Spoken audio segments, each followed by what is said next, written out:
The silence of a lie. Hello, friends. Welcome back. I am glad you are here with me today. There is a quiet truth that we often only learn as we get older. When we are young, we think betrayal will sound like a thunderstorm, loud, crashing, impossible to ignore.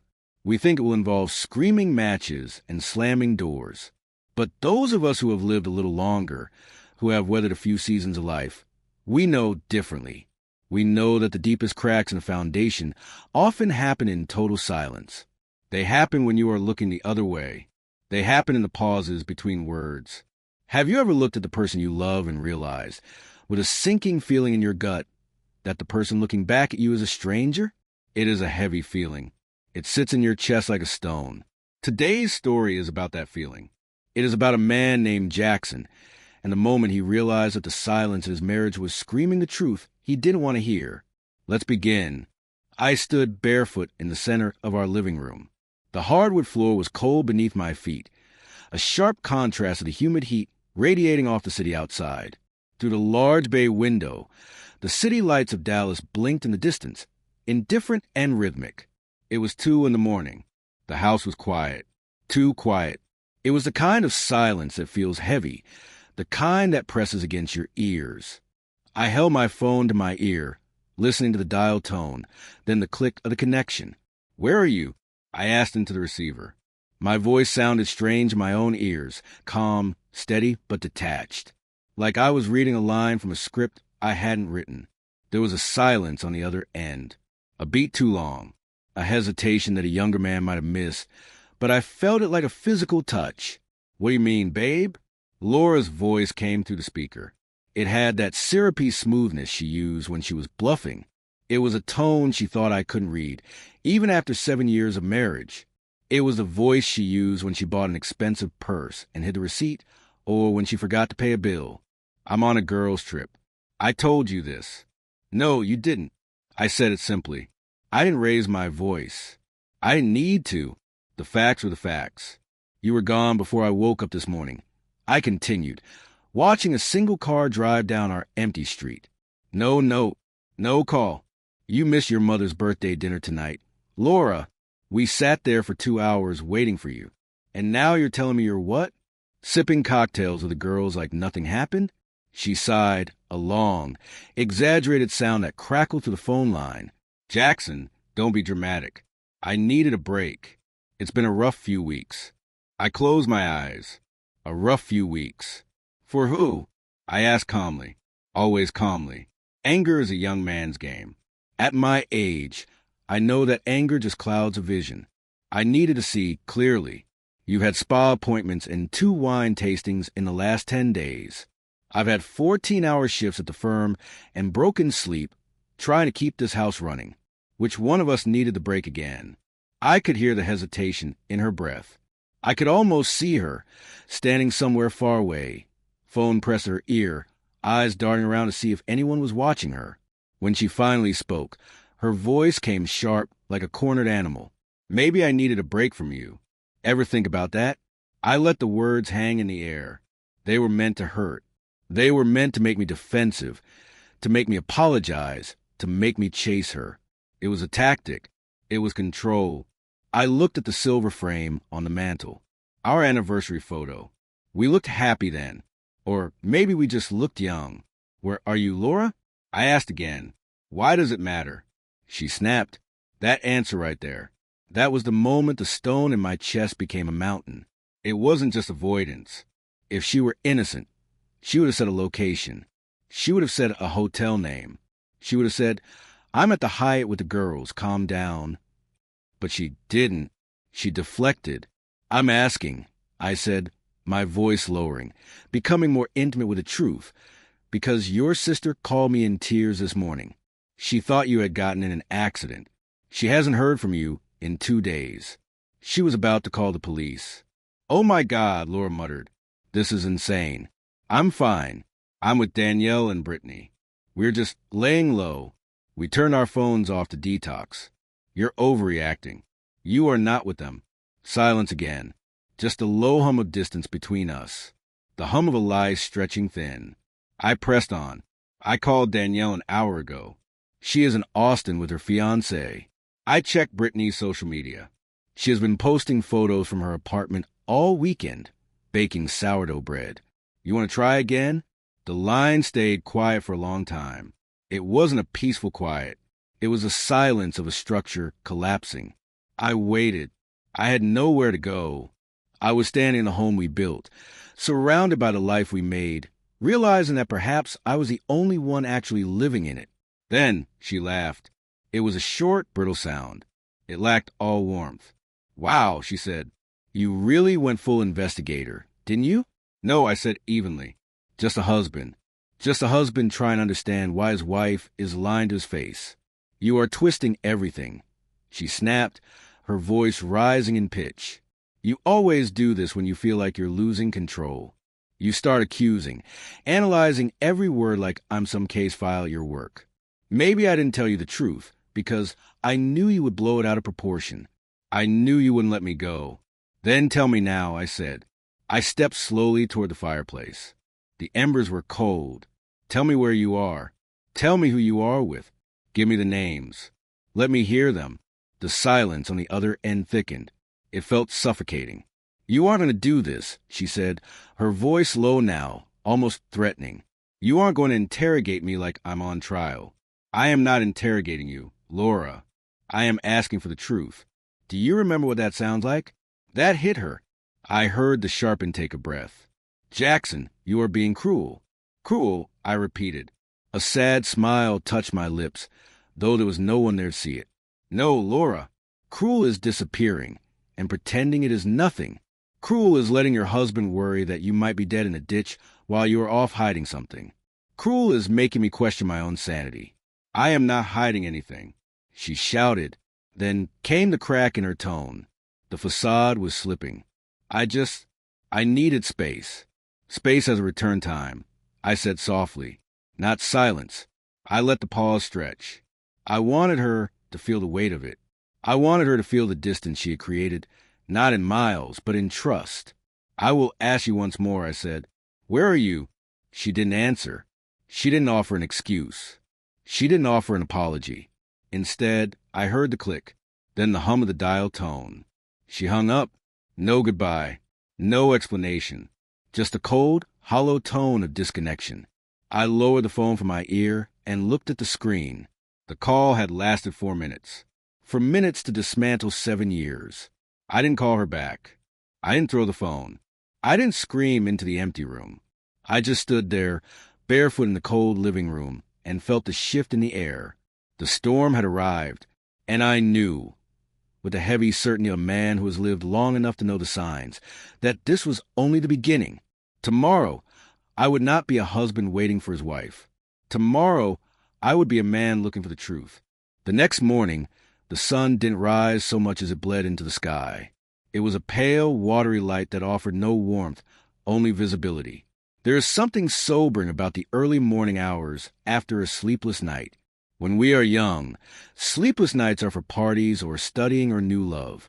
But in your 50s, a sleepless night is usually reserved for worry. It leaves you feeling brittle, like dried leaf that might crumble if the wind blows the wrong way. I was in the car before the city of Dallas had fully woken up. The streets were gray and empty. I didn't need a GPS to find the house. I knew exactly where I was going. Natalie Reed lived 20 minutes north in a neighborhood that felt like it had been cut out of a magazine. It was one of those places where the lawns are manicured to the millimeter, where the fences are white and pristine, and where nothing bad is ever supposed to happen. It was a facade, just like everything else in my life seemed to be at that moment. I parked a few houses down from her driveway. I killed the engine and just sat there for a minute. The silence in the car was heavy. I wasn't angry. I want you to understand that. Rage is a hot, fast emotion. It burns out quickly. What I felt was something colder. It was a need for data. Laura had fed me a lie, a complex structured deception. And if Natalie was part of it, she held the blueprint. I walked up the driveway. A wreath hung on the door. A yoga mat was drying on the porch rail. Little ceramic pumpkins were still sitting on the steps, leftovers from autumn. It looked so normal. It looked like a home where people told the truth. I rang the doorbell twice. A few seconds passed. I heard a rustle behind the curtain. I saw the shadow move. There was a hesitation, a brief, telling pause before the lock clicked. Natalie opened the door. She was wearing a pink hoodie and had her hair up in a messy bun, clutching a coffee mug like a shield. Her face lit up with a familiar grin automatically, a reflex of politeness. But then her eyes met mine. The smile didn't vanish, but it dimmed. It faltered just for a second. "Jackson," she said. Her voice was high, surprised. "Morning." "Morning, Natalie," I said. I let a little warmth slide into my voice. I didn't want to scare her. Not yet. I didn't mean to pop in so early. I was just driving through the area for work and figured I would say hello. She stepped aside, confused but polite. "Oh, wow. Yeah, come in. Do you want coffee?" "Already had some." "Thank you." I stepped inside. The house smelled of vanilla and laundry detergent. I scanned the hallway like a detective without a badge. I looked for luggage. I looked for signs of a trip. "I didn't know if Laura mentioned it to you," I said, keeping my tone light, almost bored. "She said she was with you this weekend." Natalie froze. She was in the middle of shutting the door, and her hand just stopped on the handle. There it was, the flicker, the tiny crack in the performance. "Oh, yeah," she said. She spoke too quickly. "Right, the girls' trip. You are with Danielle and Brittany too?" I asked. I looked at the photos on her hallway table while I spoke, acting casual. Her brow pinched slightly. She took a sip of her coffee, a stalling tactic. I have seen it 1,000 times in depositions. I thought she started, then stopped. She said you guys were going together, that it was a couple's thing. The Maldives, right? I stopped looking at the photos. I turned slowly to face her. I let the silence do the heavy lifting. Silence makes people nervous. It makes them want to fill the void with words, and usually those words are the truth. Natalie realized too late what she had said. Her eyes widened just a fraction. "The Maldives," I repeated softly. I tasted the word. It sounded expensive. It sounded far away. She bit her lip. "She didn't tell you?" "No." The quiet that followed wasn't just awkward. It was surgical. She knew she had said too much. And I knew she was scrambling now. Try to align her story with whatever lie Laura had told her. But the pieces didn't fit. "Natalie," I said gently. My voice was low, calm. "I am not here to make a scene. I am not here to yell. I just want to know what Laura told you. That is all." She swallowed hard. She looked toward the stairs, lowering her voice as if the walls had ears. "She said she was going with you." She whispered. She looked genuinely confused, perhaps even a little hurt on my behalf. "She told me you both needed time away, that you had been working too hard. She said it was a second honeymoon. I even gave her my beach tote." She looked down at her mug, her fingers gripping the ceramic tightly. "I wouldn't have said anything if I knew, Jackson. I thought you knew." "You didn't know," I said, calm as still water. "You just gave her what she asked for, like a good friend." I looked at this woman, this friend of our family. She wasn't a co-conspirator. She was a prop. Laura had used her friendship, and used my name to build her cover story. She had painted a picture of a loving husband whisking her away, using that beautiful image to hide something ugly. "Is everything okay between you two?" Natalie asked, her voice shaking. I gave a small nod. It was a lie, but a kind one. "Things are shifting," I said. I walked toward the door slowly. I felt heavy, heavier than I had when I walked in. I paused just before I opened it, my hand resting on the cool metal of the knob. "She hasn't told me much lately," I added without turning back to look at her. "But some truths are better shared when the time is right." "Thank you, Natalie." She didn't reply. She just stood there in her soft pink hoodie in her perfect hallway, looking like someone who realized she was standing in the middle of a fire she didn't mean to start. As I stepped back into the cool morning air, I didn't feel satisfaction. I didn't feel triumph. I felt a profound sense of loneliness. The lie wasn't random. It wasn't a panic move. It was designed. It was architectural. Laura wasn't just hiding from me. She was erasing me. She had created a version of reality where we were happy, where we were traveling together, all while she was thousands of miles away with someone else. I got back into my car and closed the door. The sound of the latch clicking shut felt final. I sat there for a moment, watching a neighbor walk a golden retriever down the street.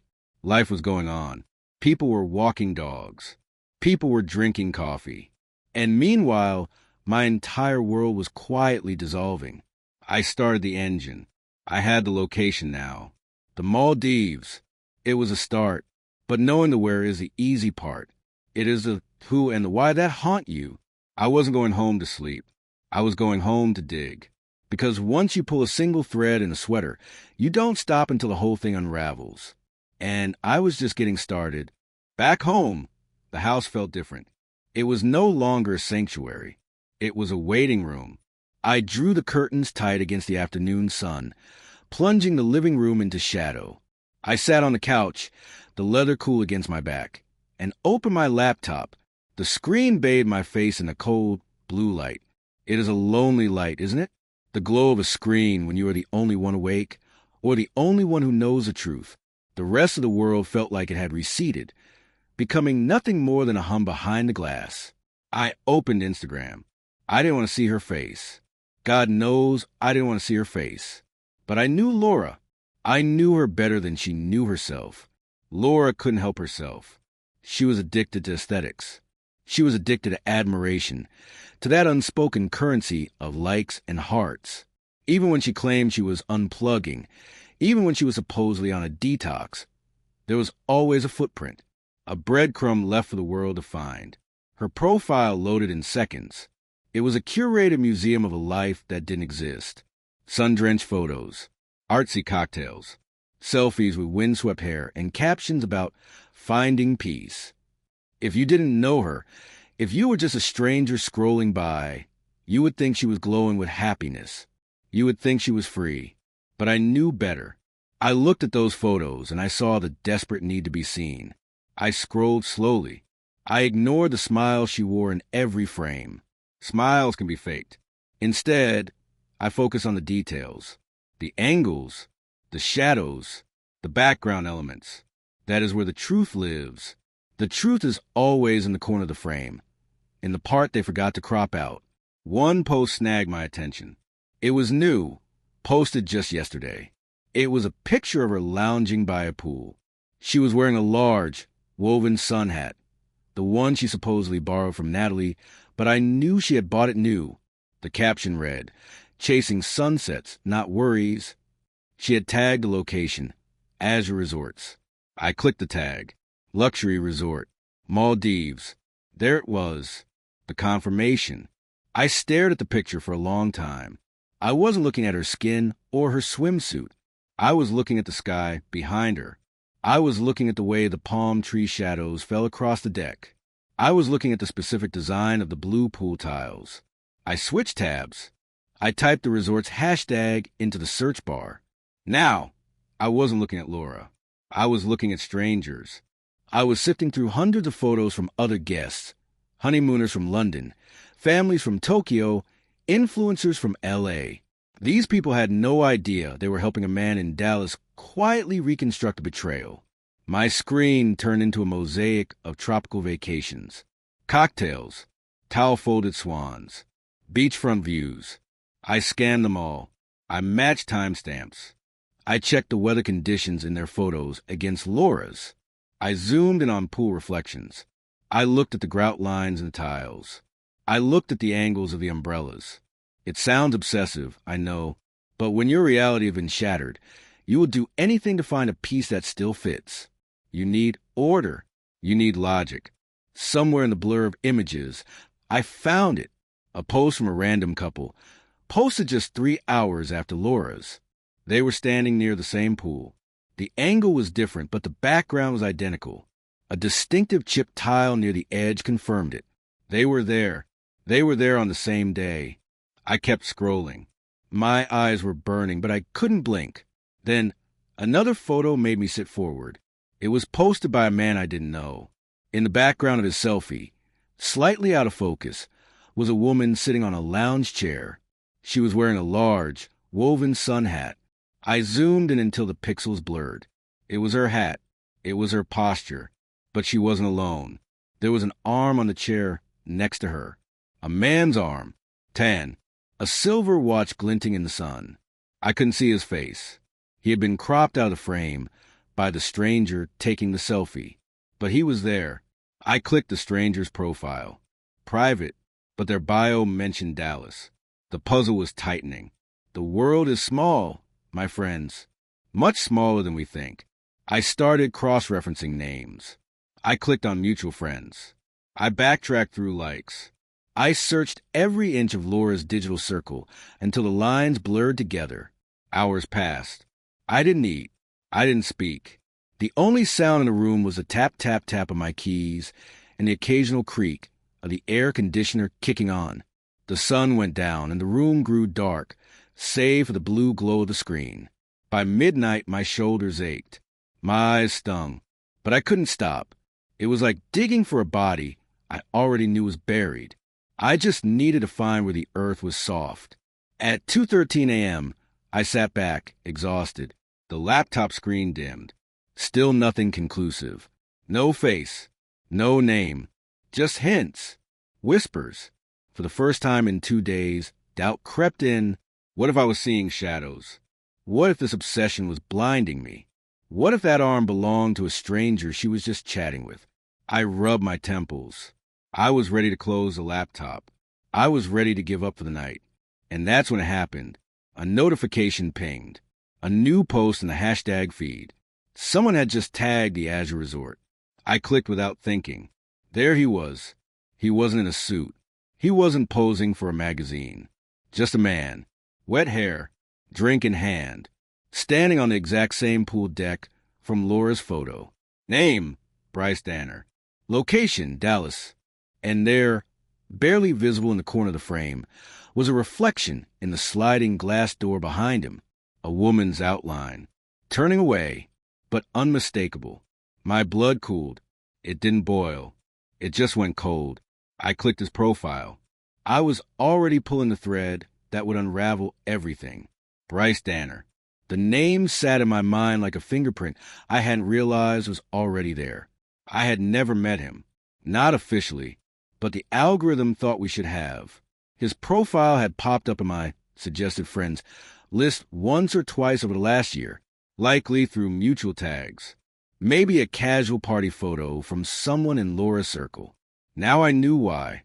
His account was mostly gym pictures, group shots at Dallas breweries, some tasteless memes. He was younger than me, maybe 10 years. He had the kind of face that had never really known hardship.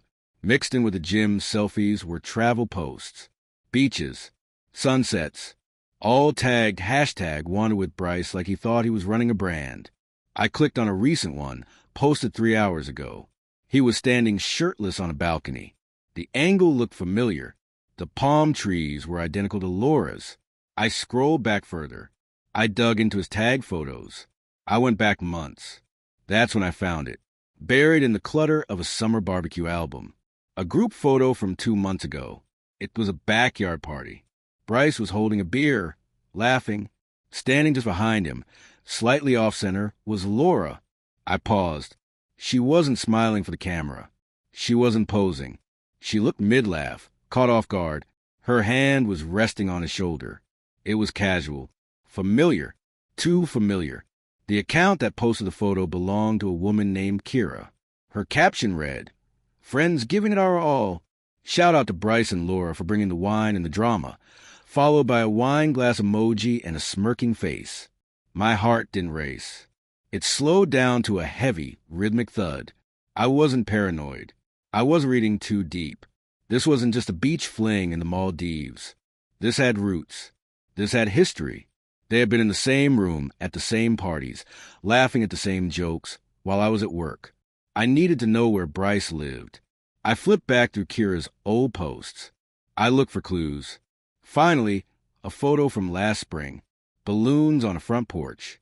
Bryce again, holding a toddler in his lap. The caption read, "Family vibes at Bryce's place." I zoomed in on the mailbox number behind him. I cross-referenced it against the street names mentioned in the comments. Found it. A quiet street in a Plano suburb. Google Maps confirmed it. A modest, modern build with wide windows and a clean front lawn. I stared at the address on my screen. If Bryce was in the Maldives right now with my wife, someone else would be at that house. Someone who didn't know yet. I closed the laptop. The room went pitch black. I grabbed my keys. The search was over. The hunt was just beginning. Have you ever driven down a street you have never been to before and felt a strange sense of familiarity? You see the manicured lawns, the bicycles left in driveways, the blue flicker televisions through the front windows. It all looks so peaceful. It looks like the American dream. But those of us who have lived long enough know the truth. We know that every front door is a barrier. It is a dam holding back a reservoir of private struggles. We like to think that chaos looks like a fire. But sometimes chaos looks like a perfectly trimmed hedge in a quiet Tuesday morning. I drove north. The city of Dallas blurred past my windshield.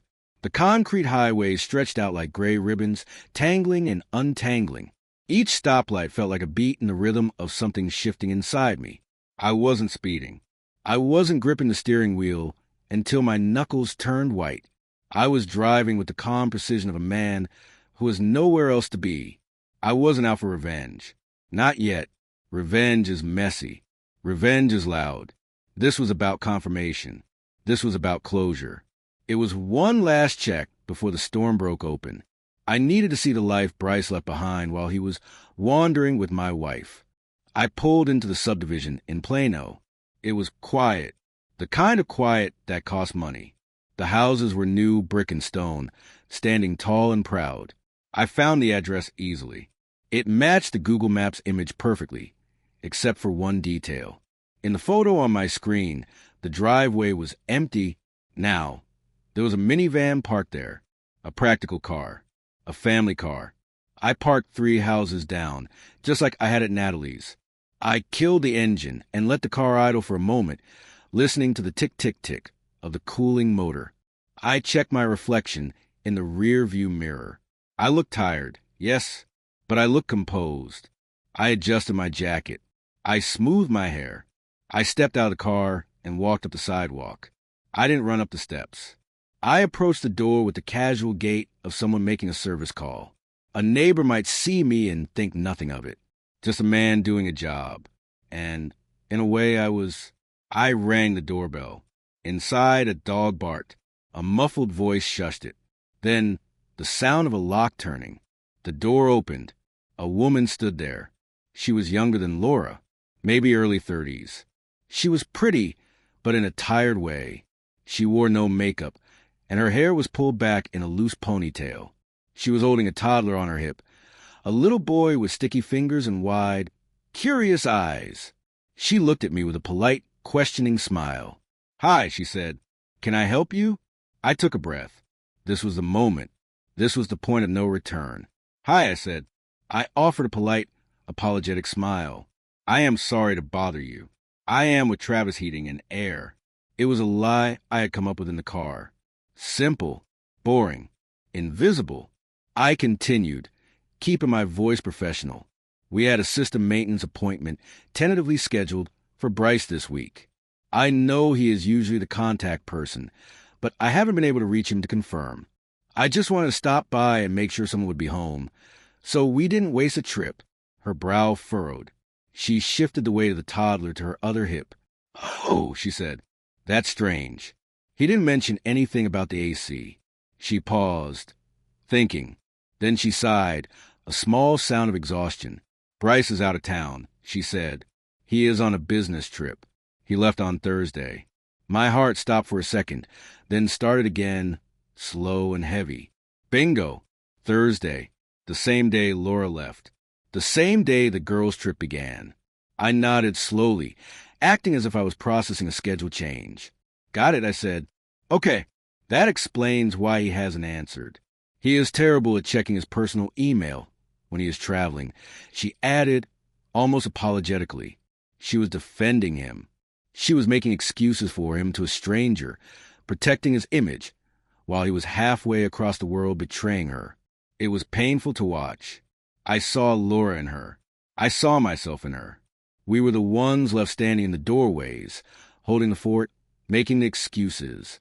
Is he gone for long? I asked casually, just so I can reschedule the crew. He will be back next Tuesday, she said. Next Tuesday. The exact day Laura was scheduled to return. I looked at her. I really looked at her. I looked at the toddler, clinging to her shirt. I looked at the dark circles under her eyes. She had no idea. She was standing in the middle of her life, thinking it was solid ground, unaware that the sinkhole had already opened up beneath her feet. Part of me wanted to tell her right then. Part of me wanted to say, he isn't on a business trip. He is in a villa over the water, drinking expensive scotch with my wife. But I didn't. Not yet. Mercy is a strange thing. Sometimes mercy is telling the truth.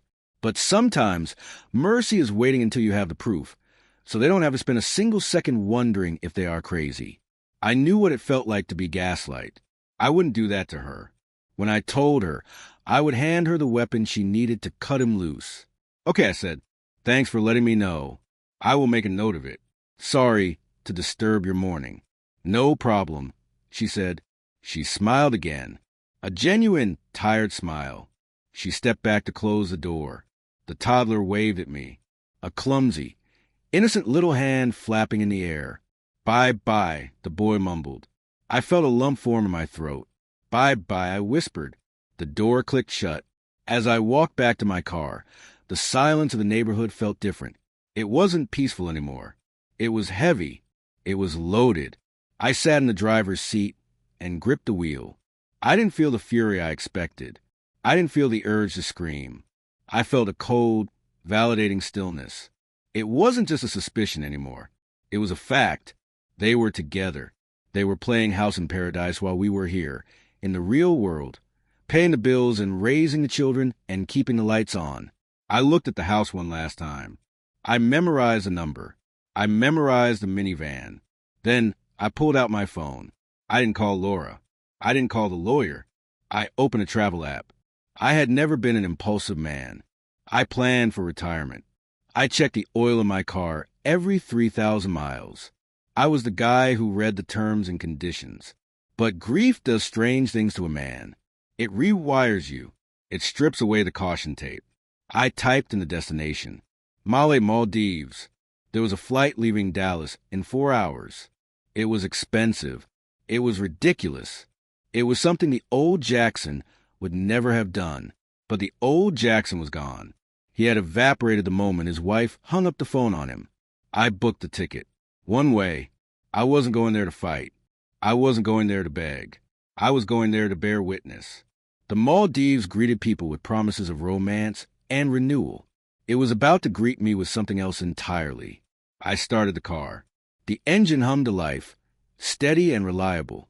I am coming, Laura, I thought, and for the first time in days, I knew exactly where I was going. There is a strange clarity that comes with long-distance travel. You sit in a metal tube for 20 hours, suspended between who you were when you took off and who you will be when you land. The time zones blur. The world below you turns from land to ocean, and somewhere over the Pacific. You realize that distance doesn't fix problems. It just gives you a wider angle to view them from. The Maldives greeted me with postcard views and bitter irony. It was exactly as the brochures promised. Azure water that looked like liquid glass. White sand that felt like powdered sugar. Palm trees dancing in the breeze like nothing in the world was wrong. It was a place built for honeymoons. It was a place built for renewal.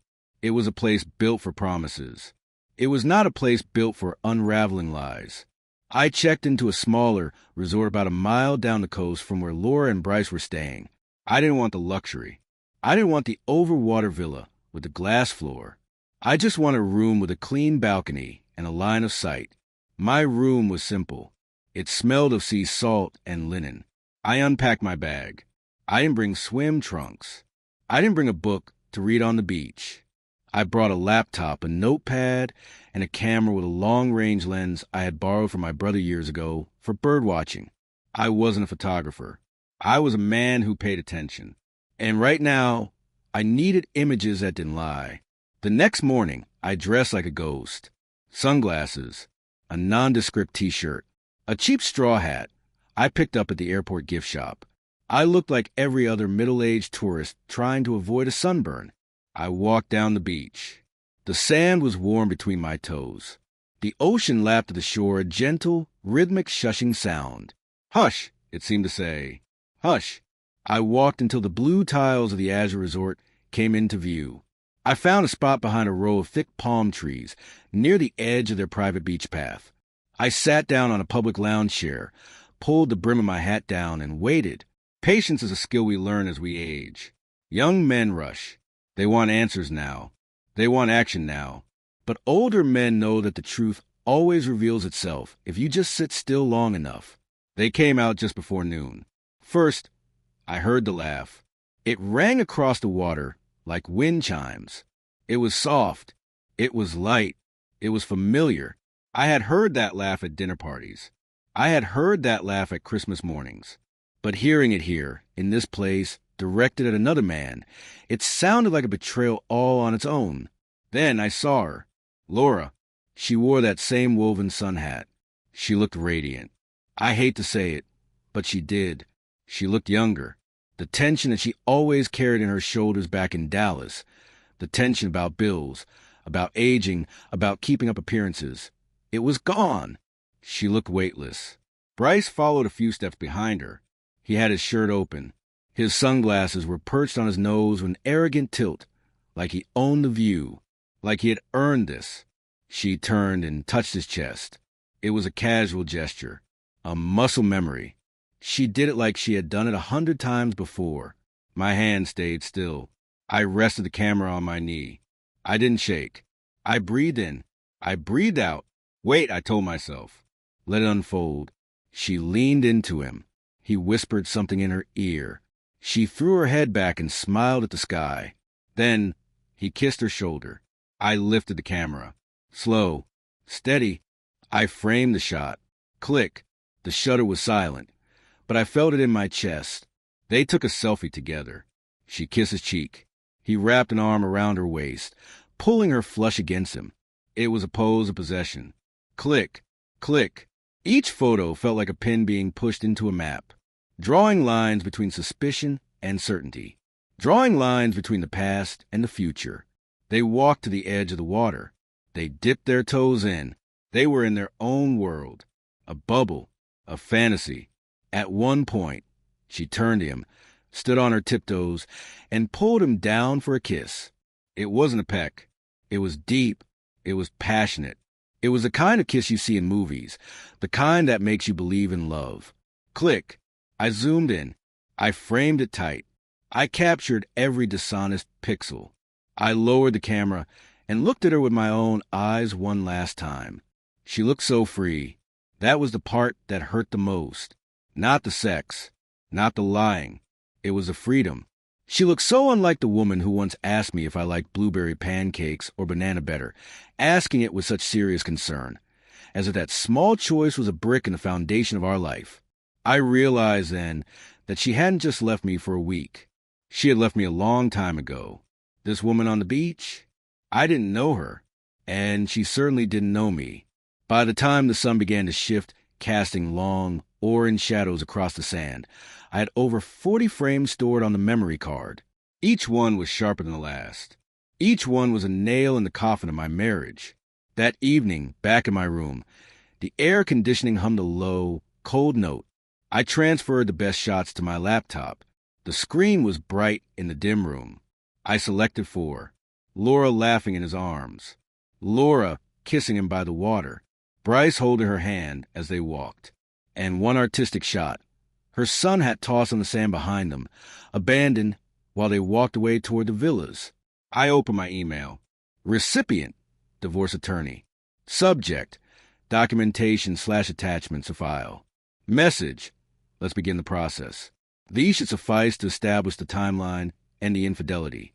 I want this done quickly. I hit send. Then I opened a second document. I selected the most damning photo. The kiss. The one where you could see the sheer intimacy of it. I connected my laptop to the small printer in the hotel business center downstairs. I printed a single high-quality glossy copy. I slid the photo into a plain white envelope. I took a piece of the resort stationery. I picked up a pen. My hand hovered over the paper. What do you say to a stranger whose life you are about to destroy? Do you apologize? Do you explain? No, you just give them the truth. I wrote, I am sorry, but this will help you in court. No name, no signature, just the facts. On the front of the envelope, in clear block letters, I wrote, to Bryce's wife. Private. Tomorrow morning, I would mail it from the island's main postal kiosk. It would travel thousands of miles. It would land in that quiet mailbox in Plano. It would be carried into that house by the woman with the tired eyes. And just like that, the evidence was en route to the person who deserved it most. I sat back in my chair. I looked out the window at the dark ocean. I didn't feel like a hero. I didn't feel like a villain. I felt like a surgeon who had just cut out a tumor. It was messy. It was painful. But it was necessary to survive. It wasn't revenge. Revenge is about making someone else hurt because you are hurting. This was about balance. This was about relief. Laura thought she was living in a secret paradise. She thought she was untouchable. But the truth is a tide, and the tide is coming in. I waited until night fell, not just for the timing, but for the effect. Darkness has a way of stripping illusions down to the bone. In the daylight, we can squint. We can look away. We can pretend the shadows aren't there. But at night, when the world goes quiet, the truth gets loud. I sat on the balcony in my rented room. The ocean was whispering somewhere beyond the palms, a dark, rhythmic beast. The envelope addressed to Bryce's wife was already in the resort's outgoing mail bin downstairs. It was done. There was no turning back. The stone had been thrown. Now I just had to watch the ripples spread. Now it was Laura's turn. I scrolled through my phone contacts. My thumb hovered over her name. It sat there like a relic. Laura. It was still attached to the photo we used for her contact image. Her head on my shoulder at a vineyard, eyes closed, looking peaceful.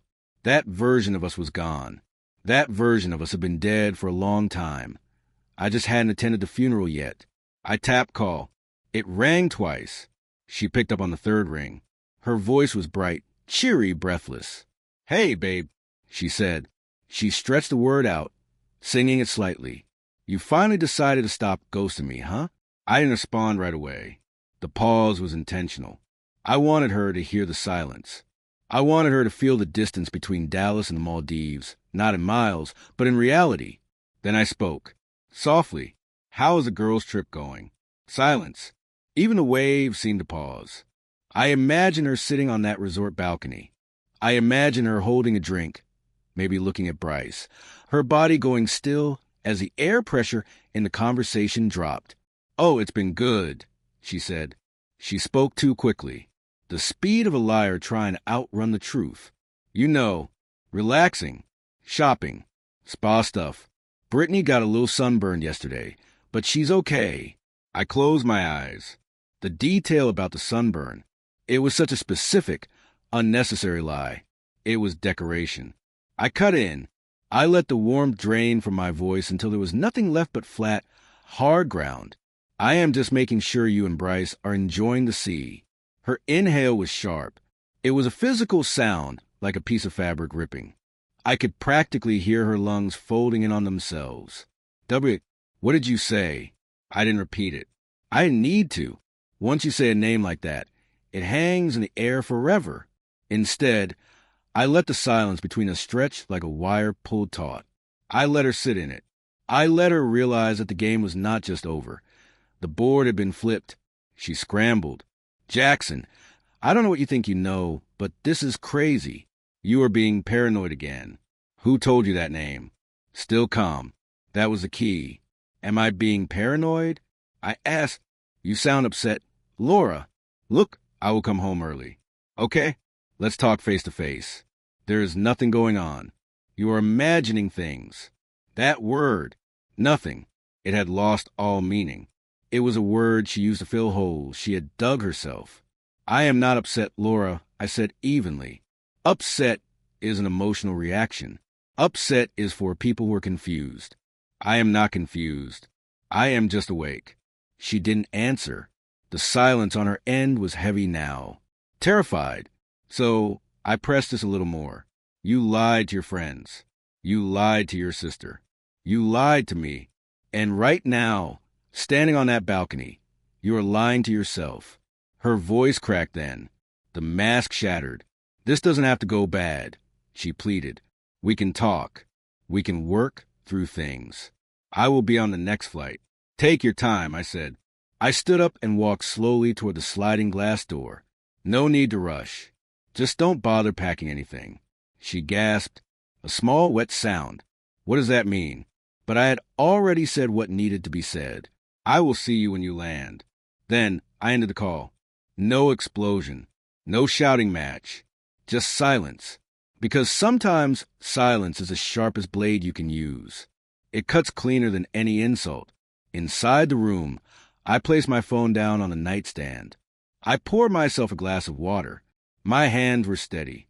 My mind was clearer than it had been in days.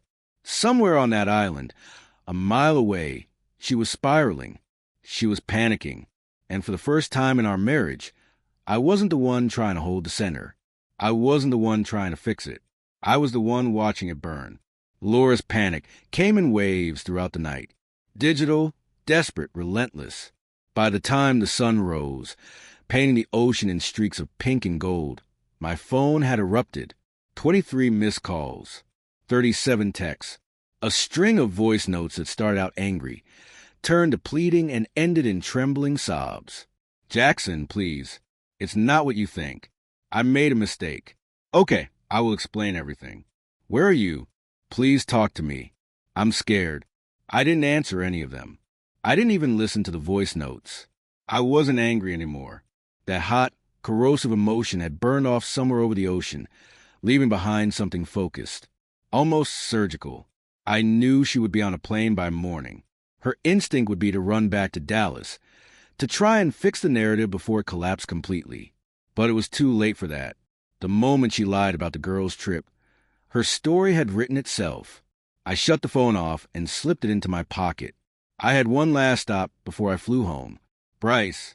Finding him wasn't difficult. Men like Bryce are creatures of habit.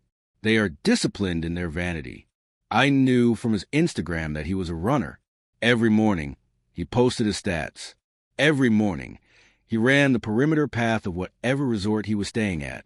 I went the narrow path behind the resort villas, where the maintenance trucks parked and the tourists rarely ventured. It was quiet there.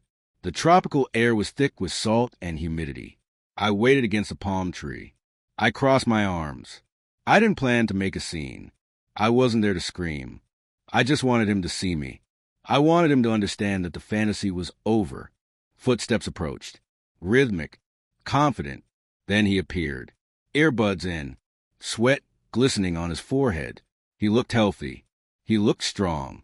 He looked like a man who took what he wanted. He slowed when he saw me. Recognition flickered in his eyes. He had seen my face in photos, just like I had seen his. A quick dart of panic crossed his features. Then arrogance returned like a mask sliding into place. He pulled an earbud out. You lost, man? He asked. I shook my head slowly. No, I think I am exactly where I need to be. He smirked. It was a dismissive, ugly thing. Let me guess. The husband. His tone was casual, but his jaw was tight. He was assessing me. He saw gray hair. He saw wrinkles. He saw a man he thought he had already beaten. She said you were, what was it? Separated. Guess she forgot to mention you are the detective type. I stayed still, hands in my pockets. Funny thing about lies, I said softly. They tend to multiply when you water them. He scoffed. He took a step closer, trying to use his height, trying to intimidate me. Look, you have had your drama. She is already erect back at the room. You should probably just go home. I cut him off. My voice was quiet, almost kind. You should check your mailbox tomorrow, Bryce. His brow creased. The confidence faltered. What? The photos, I said evenly. They are already on their way to Plano. To your wife. That broke him. The composure snapped. He lunged. It was fast, but it was sloppy. Anger cloud precision. He threw a punch that was meant to hurt, meant to silence me. I sidestepped. I caught his arm. and I landed a single, clean, sharp punch across his jaw. Crack. The sound was dull and final. It wasn't a sound of victory. It was a sound of conclusion. He stumbled back, clutching his face. He looked at me with shock. He hadn't expected the old man to bite back. "You think this makes you a man?"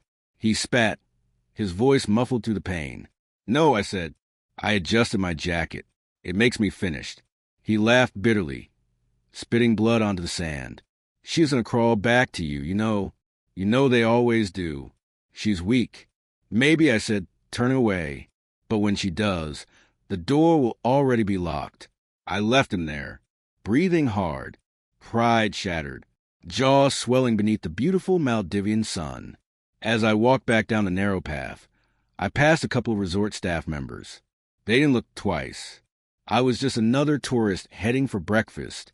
No one would remember me, and that is exactly how I wanted it. Back in my room, I washed my knuckles in the sink. The cold water felt good. I looked at my reflection in the mirror. Same eyes, same face, but something in the posture was different now. Straighter. Still, I packed my suitcase neatly. I double-checked the camera's memory card. I zipped everything up with quiet finality. My flight home left in 3 hours. Laura's flight was already in the air.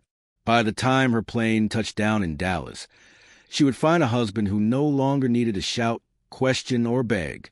She would find a man who had already moved past her version of the truth. "Hello, friends. It is good to have you here." There's a specific kind of silence that exists only in a house where a marriage is dying. It isn't the peaceful silence of a Sunday morning. It isn't the comfortable silence of two people reading in the same room. It is a thick, suffocating thing. It sucks the air right out of your lungs. Have you ever walked into your own home, the place where you pay the mortgage, where you raise your family, where you sleep, and felt like a trespasser? Have you ever felt like the walls themselves were holding their breath, waiting to see what would happen next? When I stepped into the house, that was the silence that greeted me. It was too quiet. The air conditioning wasn't running. The television was off. It was the stillness of a stage before the curtain goes up. Laura was already there. She was sitting on the couch, her back rigid, straight as a rod. She had been rehearsing this moment. I could tell. I knew her posture.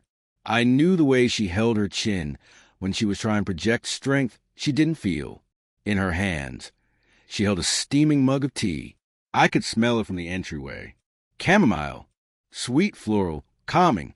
She always made chamomile when she was stressed, or when she didn't know what else to do with her hands. It was a prop, a way to say, "Look, I am calm. We are civilized. This is just a misunderstanding." Her eyes met mine the second the latch clicked shut. She tried to smile. It was a painful thing to watch. The corners of her mouth twitched upward, then faltered, collapsing into something that looked more like fear. "You are home," she said softly. Her voice was thin. She said it like the words might anchor me to the floor. "I didn't know when your flight." "You made tea," I said. I nodded toward the mug in her hands. She stood up too fast. The tea sloshed over the rim, burning her fingers, but she didn't flinch. She was too focused on the script she had written in her head. "I thought it might help," she stammered. "I mean, with the jet lag. Or just, I don't know. I wanted to do something nice." She looked thinner than she had on the beach. Paler. The glow of the Maldives had vanished, replaced by the gray reality of Dallas. She was wearing a sweater I recognized, one she used to wear on movie nights. She was trying to remind me of the good times. She was trying to wear nostalgia, like armor. I stepped into the room slowly. My footsteps were deliberate on the hardwood. I didn't come back for tea, Laura. Her shoulders tensed. She set the mug down on the coffee table with a rattle. "I know," she whispered. "I know. I was hoping we could talk. Just us. No yelling. No lawyers yet. Just you and me." I said nothing. I just watched her. I watched her twist the diamond ring on her finger. It was a nervous habit I hadn't seen in years. Twist, pull, twist, pull. She was trying to see if it still fit. "I know I messed up," she continued. Her voice cracked, and she took a step toward me. She was trying to find the version of herself that used to charm me, The version that could smile her way out of a speeding ticket. I panicked Jackson. Everything happened so fast. Bryce, he wasn't supposed to mean anything. I stayed silent. My silence scared her more than shouting would have. If I had shouted, she could have cried. She could have played the victim. But against silence, she had no defense. She took another step. Jackson, I swear to you, I didn't go looking for it. It just happened. Where? I asked finally. One word. Heavy as lead.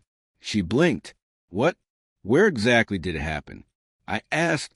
My voice was conversational. Curious. Was it on the beach? Was it by the pool? Or was it in the villa you booked with the emergency credit card? Her mouth opened. Nothing came out. She looked like a fish pulled onto the dock, gasping for air that wasn't there. I reached into my coat pocket. I pulled out the envelope, the one I had prepared for her. I held it up. She hesitated.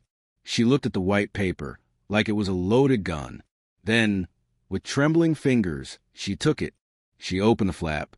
She pulled out the photos. I watched her face. I saw the moment the reality hit her. She looked at the image of herself laughing in his arms. She looked at the photo of his hand on her waist. She looked at the kiss. She stared at them for a long time. Too long. It was as if she thought that if she just stared hard enough, the image would change. Maybe it would turn into a picture of us. Maybe it would turn into nothing at all. When she finally looked up, her face had gone the color of ash. Jackson, she whispered. Her voice was barely audible. I didn't know anyone saw us. I tilted my head. That is the part you were worried about? I asked. She stepped toward me, frantic now. The photos shook in her hand. It was stupid. It was selfish. But it is over. I swear, I will end it for good. Just don't give up on us. There is no us. Laura, I said. I was calm. I was steady. There's only the version you wanted me to believe in while you build another life behind my back. She dropped the envelope. The photos scattered across the floor. Face up, our marriage, spread out on the rug like debris. So that's it? She asked. Tears were spilling now. You're just walking away? No, I said. I walked away the moment you lied about the girls' trip. Everything since then has just been cleanup. She broke then. Really broke. She reached for me. She tried to grab my arm, her fingers digging into my jacket. I know I hurt you, she sobbed. But we have built a life, Jackson. We have memories. We have traditions. We are not just disposable. You can't just throw 20 years away because of one mistake. I looked at her hand on my arm. It felt like a stranger's touch. I stepped back. Her hand fell away. I moved the stairs. My suitcase was there. The one I had packed a week before, the one I had taken to the island and brought back unopened. You are right, I said. We had something real once. But real things don't survive on lies, Laura. They rot from the inside, and I am done watching it rot. Please, she whispered. She sounded small. Don't leave me like this. I looked at her for a long moment. I saw the face I once woke up beside every morning. I saw the eyes that used to light up when I brought home Chinese food on a rainy Tuesday. I saw the woman I had promised to grow old with, but she wasn't there anymore. This was just a shell, a ghost haunting a house I no longer lived in. I walked the front door. I paused with my hand on the knob. The metal was cool under my palm. I turned slightly. I was just walking, I said, repeating her words from a phone call days ago. She looked up, confused, tear-streaked. In the Maldives? With your lover? Her face shattered. I could almost hear the sound of it. The realization that I knew everything, not just the act, but the disrespect, the specific lies, it crushed her. I didn't wait for an answer. Gently, quietly, I wheeled the suitcase out the porch. I stepped outside. I shut the door behind me. I didn't slam it. I didn't throw a rock through the window. I just closed it. Click. It was the sound of a book closing. It was the sound of a sentence ending. I walked down the driveway to my car. I didn't look back at the window.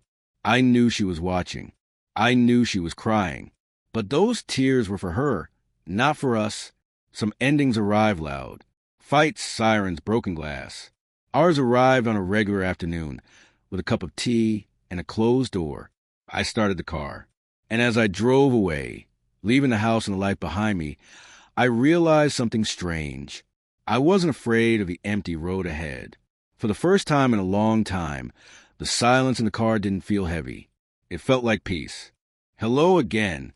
I appreciate you walking this path with me. We grow up watching movies where the end of a marriage is a war zone. We see plates throwing against walls. We see screaming matches in the rain. We expect the end of love to sound like a bomb going off. But those of us who have sat in the waiting rooms of life, we know the truth. The end of a marriage usually sounds like the click of a ballpoint pen.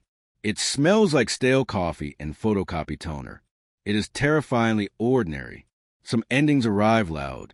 Ours arrived on a Thursday morning in an office with beige walls and a receptionist who offered us both lukewarm coffee like she was hosting a casual brunch, not finalizing the autopsy of a 20-year relationship. I declined the coffee. Laura took a cup. She held it in both hands, wrapping her fingers around the ceramic as if the warmth might keep her held together. We sat in the conference room. The table was mahogany, long and shiny. It was a table designed to make people feel small. The attorney sat between us. He was a professional. He was the third witness to a story we both had stopped writing months ago. He clicked his pen. Click. He laid out the final papers with a practiced efficiency. Shuffle, shuffle. I watched his hands. I wondered how many broken people had passed through this office. I wondered how many men sat in this exact chair, trying to sign their way out of regret. I looked at Laura. She looked nothing like the woman I met 10 years ago. She looked nothing like the woman in the Maldives. The sparkle was gone. It wasn't just dulled, it was stripped away. She wore no makeup. Her hair was pulled back into a low, severe knot. She wore a pale blue blouse, and on her wrist, the gold bracelet I had given her on our second anniversary. It sat there against her skin like a forgotten relic, a piece of the past she didn't have the courage to leave behind. She glanced up at me once. Her eyes were red-rimmed. Then she lowered them again, staring at the grain of the wood table. I have reviewed the terms, the attorney said gently. His voice was soft, practiced. We have addressed the asset division, the house, the retirement accounts. No contest from either side. No children. No alimony. This should be straightforward. Laura nodded silently. She looked like a child being scolded in the principal's office. Just a signature here, the attorney said. He tapped the final page in front of her. And here. Her pen hovered above the line. The room went silent. I didn't breathe. A full 30 seconds passed. I could hear the hum of the server in the corner. I could hear the traffic outside. People driving to work. People going to lunch. People living lives that hadn't fallen apart. Then, slowly, she signed her name. Laura Harper. Her handwriting was smaller than usual, almost apologetic. When she looked up again, her eyes were glassy. That is it then? She asked.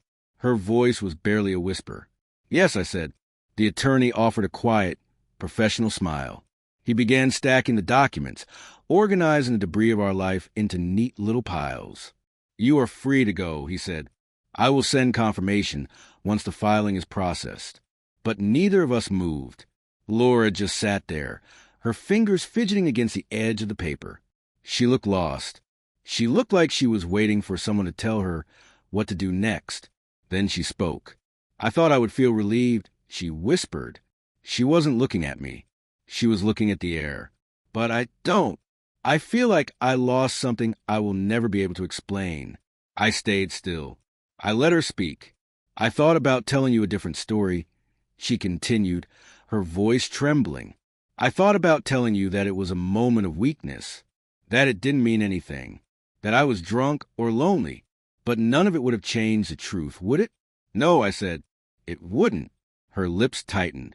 She swallowed back a sob. You were always so steady, Jackson. You were always so strong.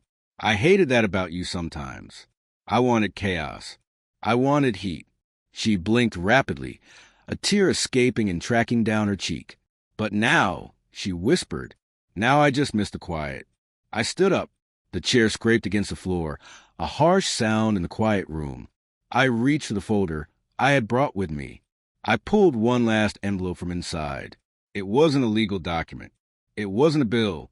She watched me as I slid it across the mahogany table toward her. She didn't touch it yet. She looked at it with suspicion. "What is it?" she asked. "A reminder," I said. I buttoned my jacket. "A reminder that even after everything, I am not a monster." She hesitated. Her hand shook as she reached out. She opened the envelope. Inside was a plastic card, a gift card, for Netflix. Her brow furrowed. She looked up at me, confused. "I don't understand." "You will need something to watch," I said softly. She waited. "While Bryce is busy with lawyers." I finished. Her breath caught in her throat. It was a sharp, strangled sound. The realization hit her like a physical blow. Her eyes widened. The color drained from her face completely, and with it, the truth I had left unspoken until this very moment landed between us. "You told her," she whispered. Her voice was horrified. "His wife. You sent her the photos." I met her gaze. I didn't blink. I didn't look away. She deserved to know who was in her bed. Laura. And she deserved to know who wasn't. The silence between us expanded. It cracked like glass under pressure. She stared at me.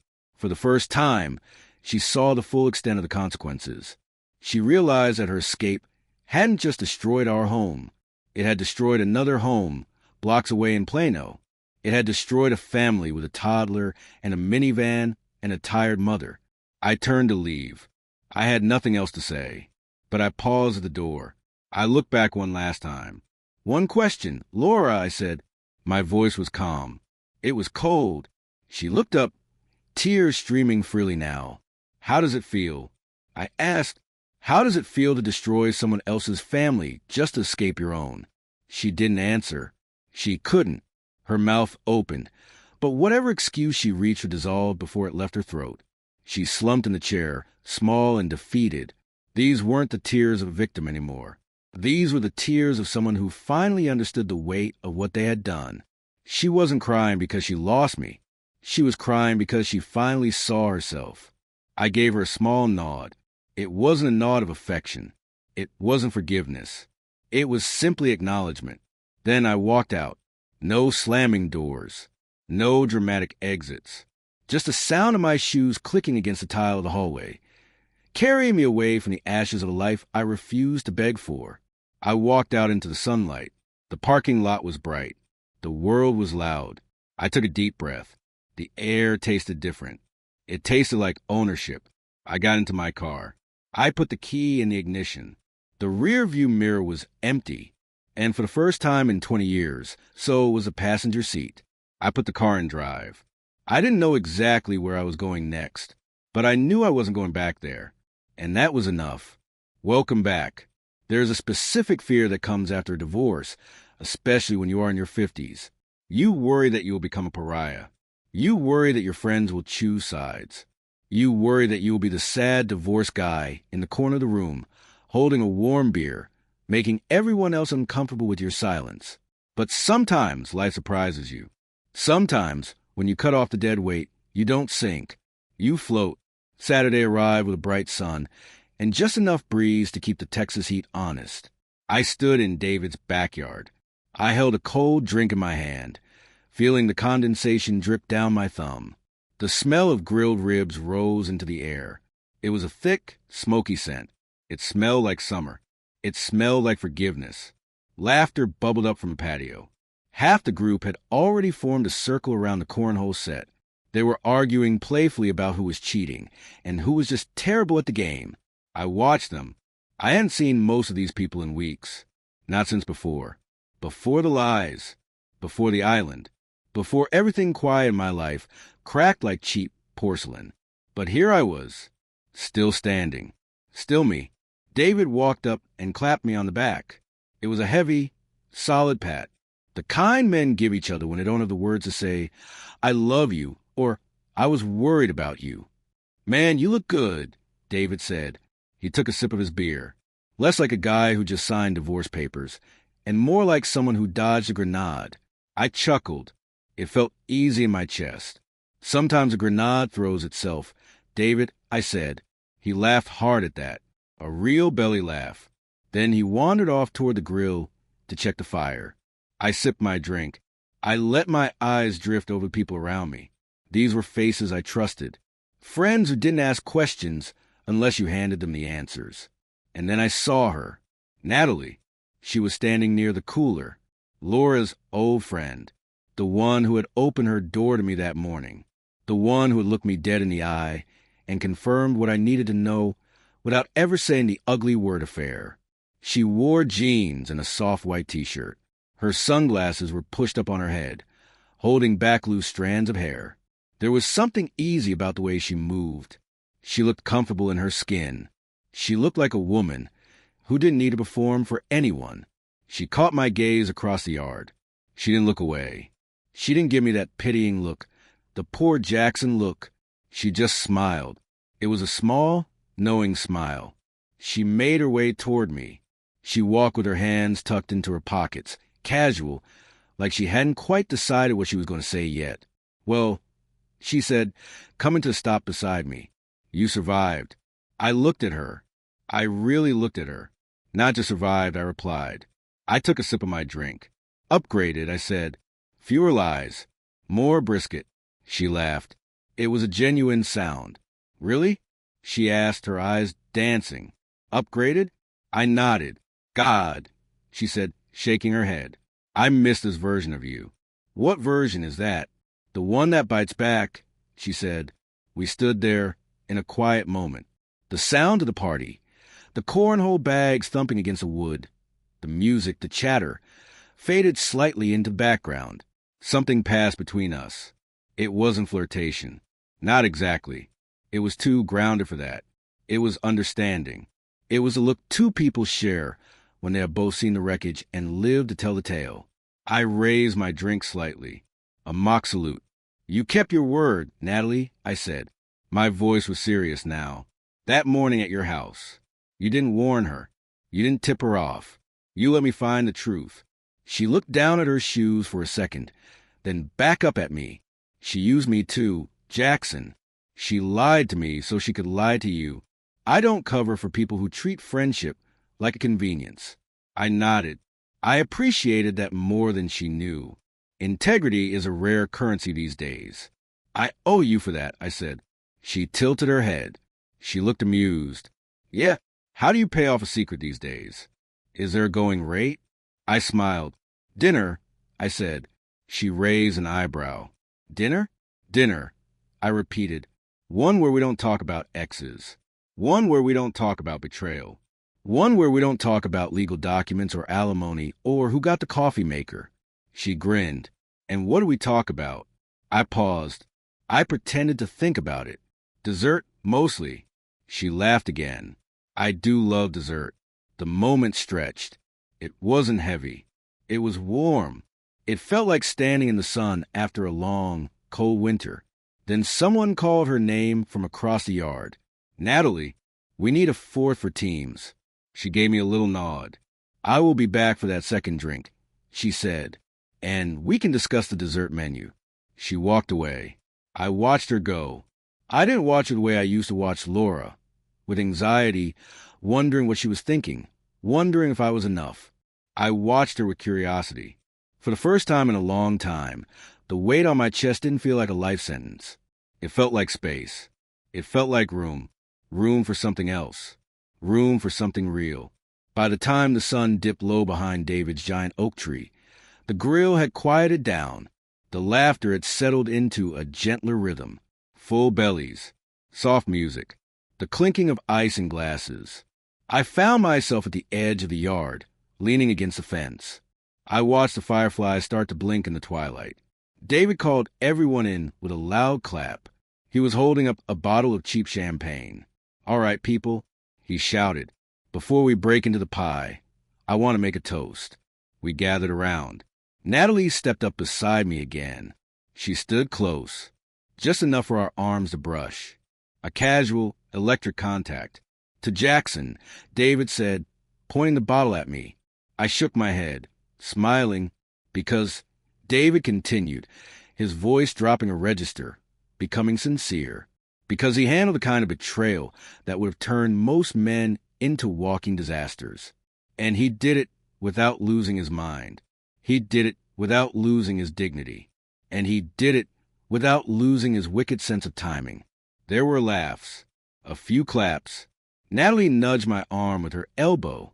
David continued, to fresh starts, to quiet revenge, and to the kind of calm that scares cheaters more than any shouting match ever could.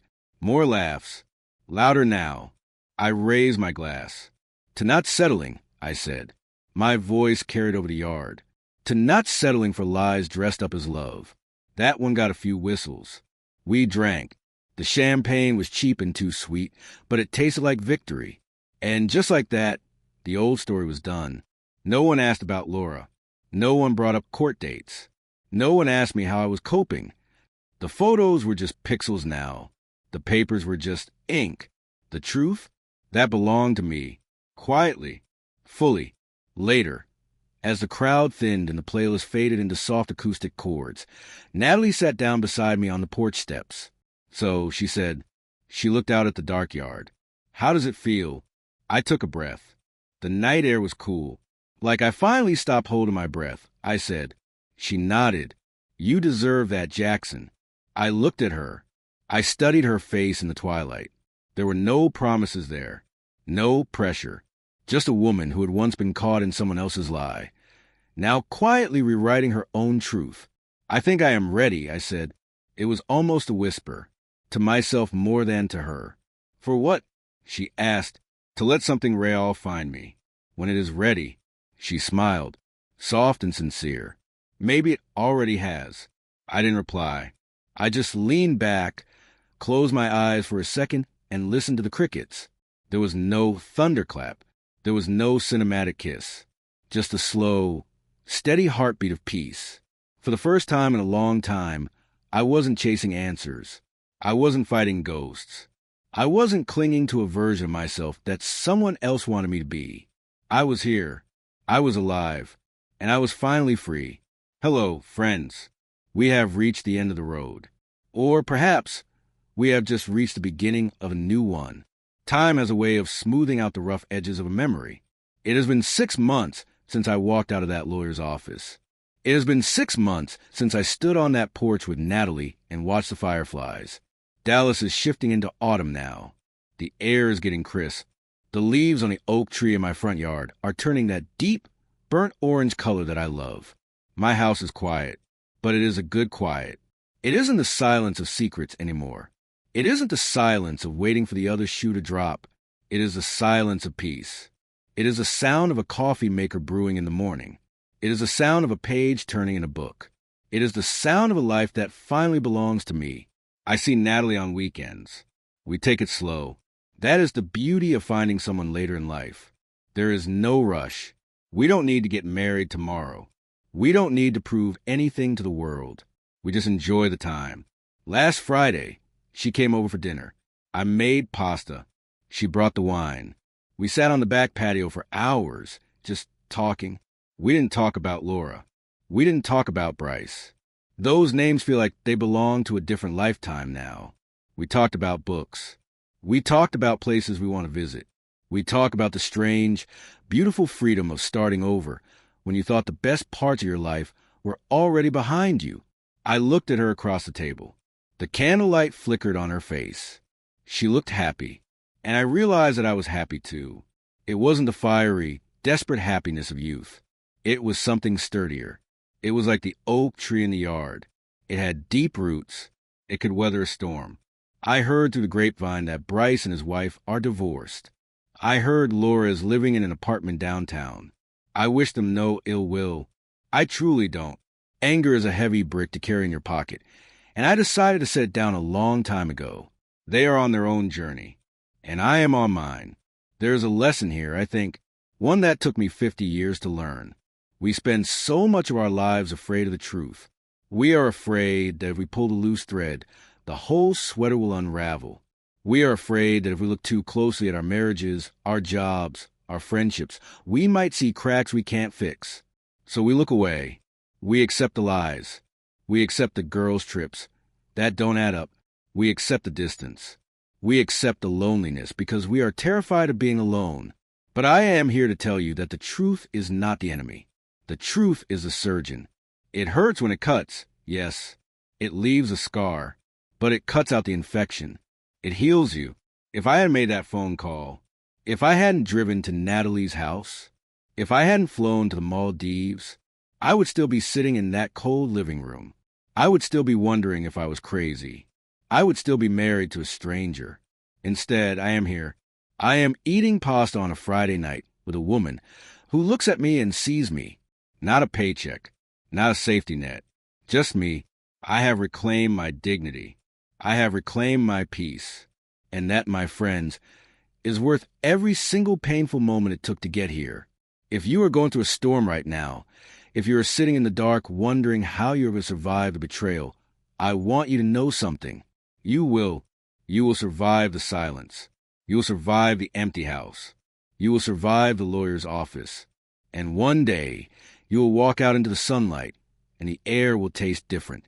It will taste like freedom. Life does not end at 50. It does not end at 60. Sometimes that is just when the second act begins. And let me tell you, the second act can be the best part of the show. Thank you for listening to my story. Thank you for letting me share this journey with you. If this story resonated with you, if you found a piece of your own truth in Jackson's journey, I invite you to stay with us. Click the subscribe button below. Join our community. We talk about life here. We talk about the hard things and the beautiful things and everything in between. Leave a comment down below. Tell me, have you ever had to restart your life? Have you ever found peace after a storm? I read every single one, and I would love to hear from you. Take care of yourselves. Don't be afraid of the quiet. And remember, the truth will always set you free. Goodbye, and see you in the next video.